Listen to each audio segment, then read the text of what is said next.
திருவள்ளூர் நகர்மன்ற கூட்டத்தில் முக்கிய தீர்மானங்கள் நிறைவேற்றப்பட்டுள்ளது.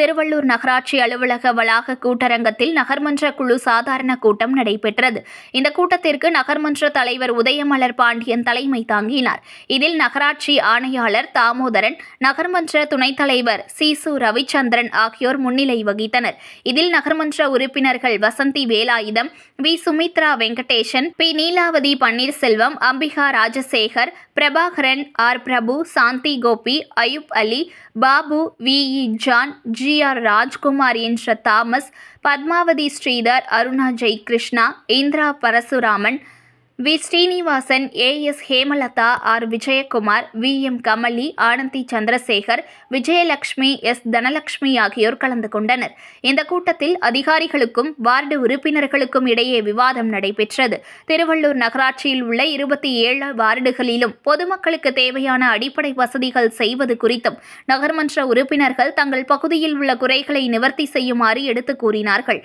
நகர்மன்ற உறுப்பினர்களின் கோரிக்கை மீது உரிய நடவடிக்கை எடுக்கப்படும் என நகர்மன்ற தலைவர் உதயமலர் பாண்டியன் தெரிவித்தார். இதனைத் தொடர்ந்து திருவள்ளூர் நகராட்சியில் வளர்ச்சிப் பணிகள் செய்வது குறித்து முக்கிய தீர்மானங்கள் நிறைவேற்றப்பட்டது. இந்த கூட்டத்தில் நகராட்சி பொறியாளர் நடராஜன், சுகாதார அலுவலர் மோகன், நகரமைப்பு அலுவலர் விஜயா மற்றும் பொதுமக்கள் கலந்து கொண்டனர்.